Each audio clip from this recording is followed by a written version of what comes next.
Hello and welcome. Welcome to my work. How do you co parent with a narcissist? So many moms ask me. I'm a narcissist recovery survival expert, and I'm a mom who's gone through it and went through it. For 12 years, I was in a family court battle. I was required by the family courts to co parent with my ex, a narcissist. So sometimes maybe you can't. Welcome to this video, or if you're listening on my podcast, learn all you can because knowledge is power. This is for moms required to co parent with a narcissistic ex or in a custody battle with a narcissist. I'm the author of several books, but just a quick disclaimer that this is not direct advice. I can't directly advise you. This isn't legal advice. I'm just a mom survivor. Take what's helpful, leave the rest. This is my survivor wisdom. I'm here to encourage, educate, and empower women and mothers. My background is loving and leaving an alcoholic, and then going on to try to fight in family court to protect our only child. Now, I have 6 books for moms, 3 books for women's. If you look, here's my books 1 through 6, all the way from co-parenting with a narcissist, 7 self-rules to stay sane, to how to fight a narcissist in family court and win, all the way through tame the narcissist and wisdom for ending the co-parenting war in a custody battle with a narcissist. So I say read them in order because they're not just my true story as I write and speak in a pen name. It is a lot of the tips, the tools, the strategies that I used and hung on to hang on. So, if you've got a narcissistic ex, how do you co parent with them? Well, first, I always tell moms to prioritize and make their own goals. Like, have the goal that you will survive this for yourself, for your family, for your children. You want to survive the narcissistic abuse, the post separation abuse, the family court failures, the legal abuse, and maybe child abuse. Have the goal that you're going to go through this with your child. Your child's obviously not alone. If you're an empath, you're feeling your child's pain and you're trying your hardest with whatever resources you have. And I say practice self-preservation. So without us setting boundaries with ourselves and with others, if we lose too much of our energy, we can't be there for our child, our thing, even ourself or our health. I say get support, lots of help from the people that actually help with this type of situation. I say find the experts and the wisdom, not just somebody who knows about family law. You want someone who knows about family law with abusers and narcissists.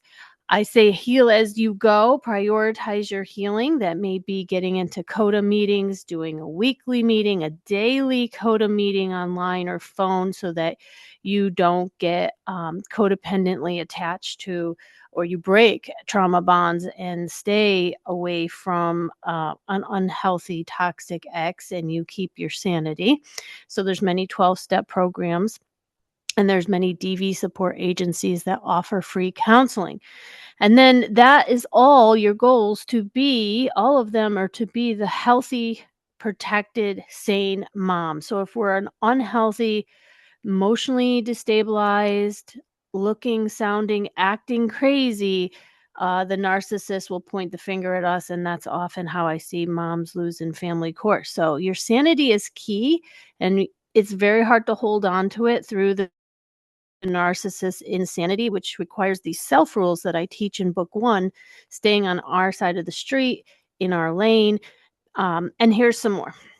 So, welcome to my work. If this is resonating with you, I say like and subscribe to this channel because these are all free videos. So, narcissistic co parent. If you are trying to co parent is collaboration and cooperation. Very hard to get with a X. So you might be asking for something that doesn't exist. And that's where that idea of parallel parenting came in, where you do your thing, he does his thing. And that is what I had to do for many years because there was no cooperation. I was the enemy. I was the target of blame. I was positioning myself as someone who was going to stop him from this, that, and the other thing, mostly child abuse and drinking and driving with our kid in the car. So if you've positioned yourself that way, go look at my videos about stop being the target of blame. I only got cooperation with the narcissist. And some people say it's impossible, but there are cases where, if you remember how wonderful the narcissist was in the beginning, accommodating and on their A game, in their A game, doing their A game, they can act better. And if it's in their interest to do something, they will. That's why they put on a great show for their lawyer, for the judge right before court. Meanwhile, the rest of the year, they're absolutely horrible to deal with.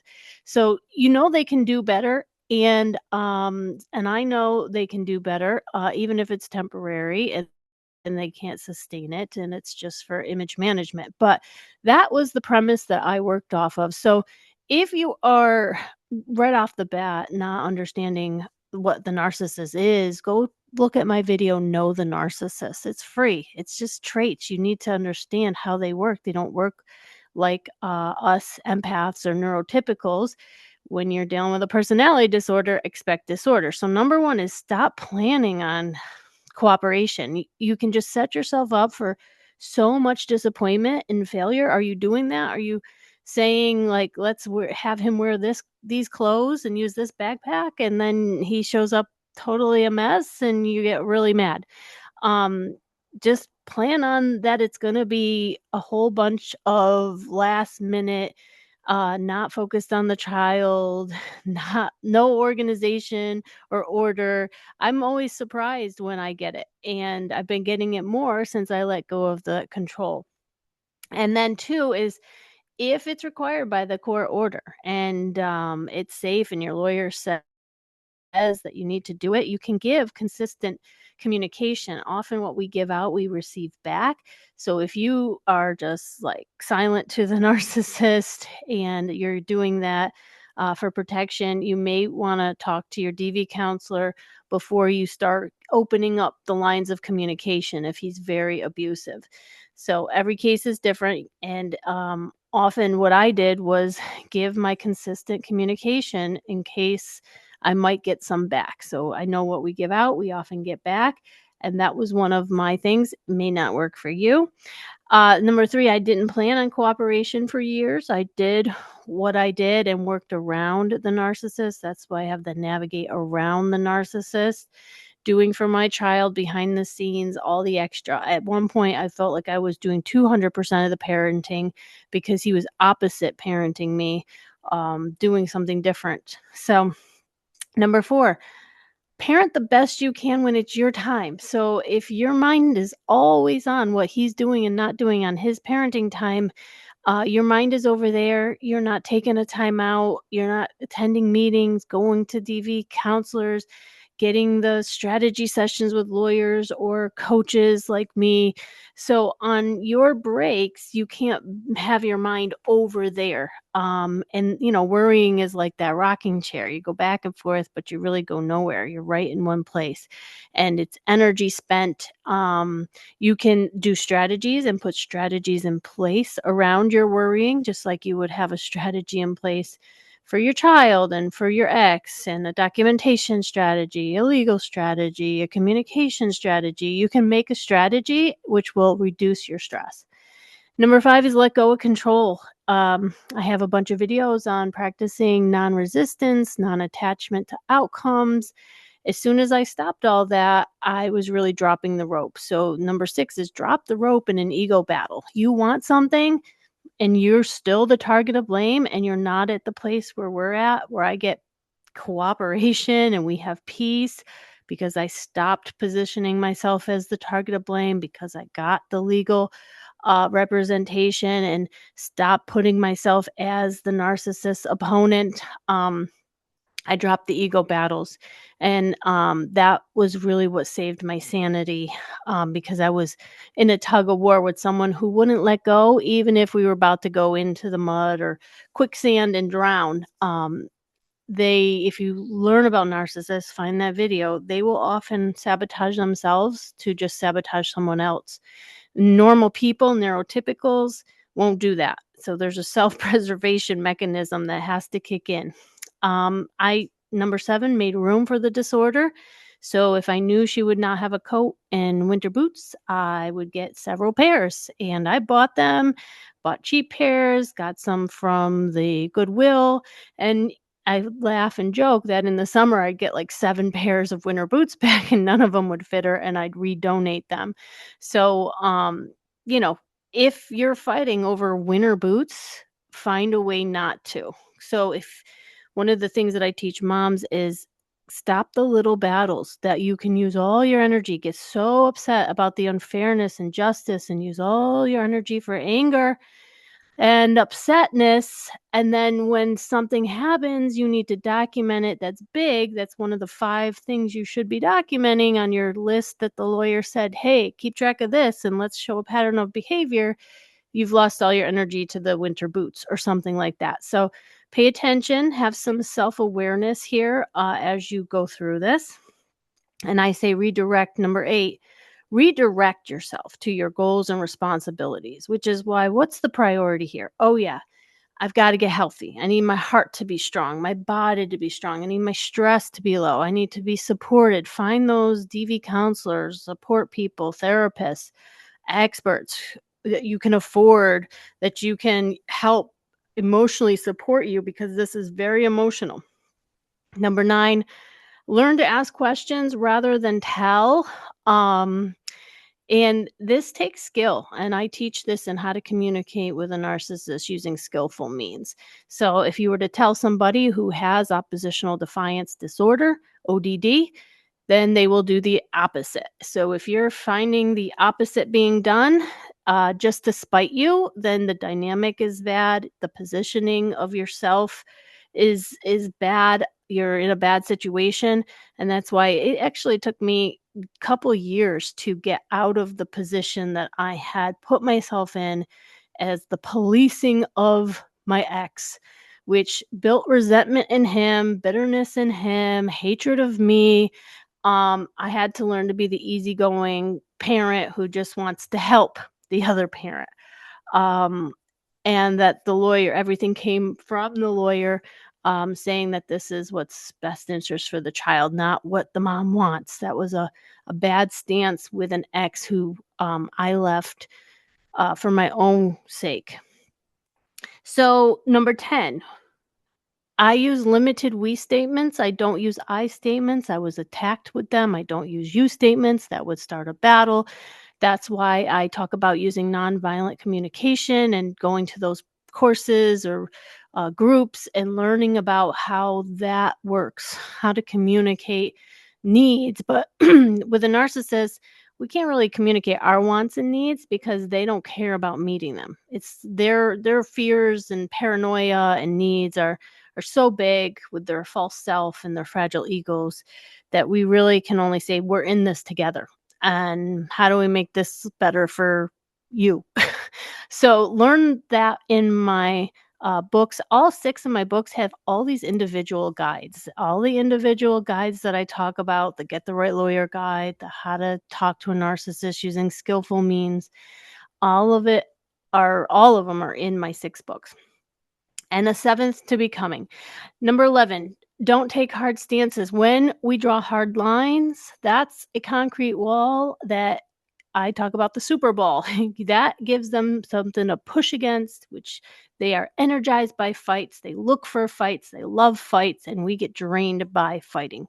So we thrive in peace, and that means we'll have to not be the person drawing the hard line. And that's where those things, oh, let me think about it. I'll get back to you. That's where we redirect. That's where our lawyer comes in. Even if we have a behind the scenes lawyer helping formulate responses. We can't at this time, but we'll look at it in the future. So hard lines can really keep a custody battle going. Lawyers still make money. Parents lose their money, time with their kids, sanity sometimes. So think about if you're drawing a hard line and taking a hard stance. Number 12, I learned to give what I wanted back, which is why I did certain things in my case.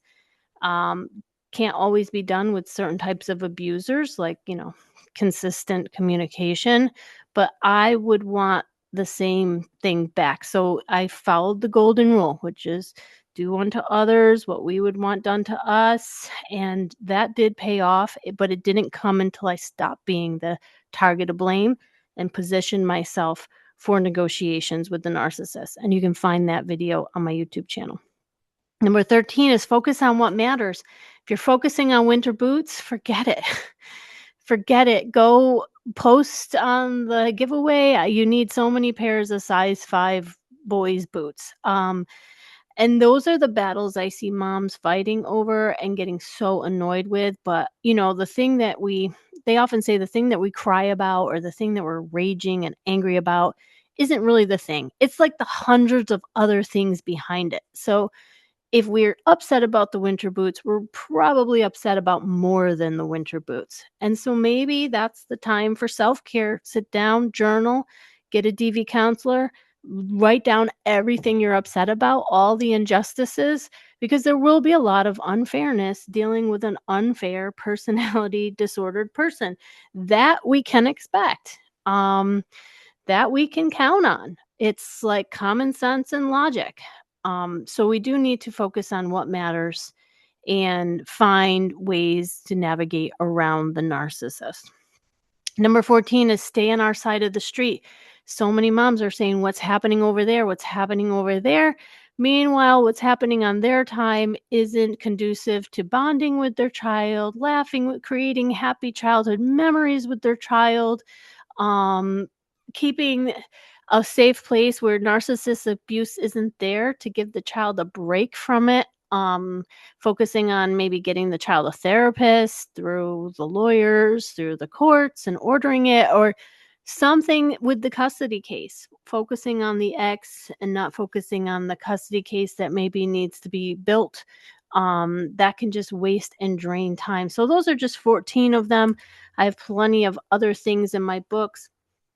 And just remember, we often have to remember what our job is. And if we're required to give medical and school information, we have to find a way to do that that's consistent so that we can always recall that it was done. For us, we use a co-parenting app, and I put it always in the same place, calendar and messages, so I couldn't be accused of parental alienation or have any false claims of PA. I remember I had to be mature. That was the number one key to an antidote to the narcissist nonsense. I knew I had to avoid frustration and getting overly frustrated with my ex. I had to stay in my lane, follow the court order, be a mom to the best that I could be. And, there's a lot of grief when you're trying to be a mom in a situation that's hostile. You can't always be the mom or have the family you want. So there's some grief work to do, and it might be ongoing, lifelong. And then self-care to stay alive for our child and children. So many, my first book was written for a mom who didn't make it through the court battle, won the house, lost the kids, and passed away on Christmas Eve from self-harm. So I wrote that book and all these others to encourage the moms to hang in there. We survived a narcissist. You can too if you're thinking survival. So if you're thinking winning, there's a lot of winning and losing, and winning is a loaded word. I wouldn't even go there unless you say win-win and you learn my negotiation with a narcissist tools and strategies. So you can learn my skillful means, the art of non-resistance, non-attachment, all in my videos for free or in my books. I have 11 super helpful tips. You can find that in a PDF. I have this idea that you don't have to have black or white thinking, which is try to win and beat the narcissist completely and win sole custody and remove him from the life of the child and or run away. There's like a middle way where we have to coexist, and of course require us to quote unquote co-parent. So if you're in the middle here, you need a middle way. That's what my work is for. It's not for everyone. There are some things that I teach about limiting communication, and you're welcome to come listen to my podcast on Spotify and Navigate. So thank you for watching and listening. Find my free Substack newsletter that also has a podcast find my Get the Right Lawyer guide to interview potential attorneys, and you know what to ask because you want to be strategic. You actually want to do the self 20 wants list and get that written up with maybe a coach or a support person who knows family law. So thank you so much for listening and watching. We'll see you in the next video. Remember to like and subscribe. These are all free, and you can come with me on my journey.